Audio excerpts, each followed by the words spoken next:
ഞാൻ നമ്മുടെ ഷൈൻ നിഗത്തിന്റെ ഒരു ഇന്റർവ്യൂ കാണാനിടയിൽ നമുക്കൊന്ന് കണ്ടുനോക്കാം. നമ്മൾ പണ്ടത്തെ പോലെ രണ്ട് സൈനികരെ അടിച്ചു തീർക്കുന്നത് ഇതിപ്പോ എന്തിനാ കൊച്ചുങ്ങളെയും ഈ സ്ത്രീകളെ. ഇപ്പോൾ ലോകത്ത് നമ്മുടെ ചുറ്റും നടക്കുന്ന കാര്യങ്ങളൊന്ന് നോക്കി നോക്ക്. അവിടെ അമേരിക്ക, ഇവിടെ ഇറാന്, ഇസ്രായേല്, മൊത്തം ഡ്രോണും ബോംബും മിസൈലും ഇതല്ലാതെ വേറൊന്നും നമുക്ക് കാണാൻ കഴിയുന്നില്ല. ആർക്കാണ് ജയമെന്ന് ഡിബേറ്റ് നടക്കുന്നു.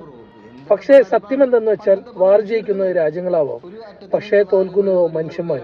ഈ പെണ്ണുങ്ങളും കുട്ടികളും അവരൊക്കെ എന്ത് തെറ്റ് ചെയ്തു? ഒരു കുറ്റവും ഒരു കാര്യവും ചെയ്ത ഇന്നസെന്റ് ആയിട്ടുള്ള ആൾക്കാരാണ് ഈ വാറിലൊക്കെ മരണപ്പെടുന്നത്.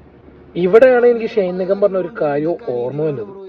ഇതിനായിട്ട് ഇവര് ഒരു സ്മോൾ രാജ്യം ഉണ്ടാക്കുക, എന്നിട്ട് അവിടെ പോയിട്ട് ഒരറ്റത്ത് ഒരു ടീമും ഈ അറ്റത്ത് ഒരു ടീമായിട്ട് അടിച്ചിട്ട് ഇവരിൽ ആര് ജയിക്കണ അവര് അതിനനുസരിച്ച് ജീവിക്കുക.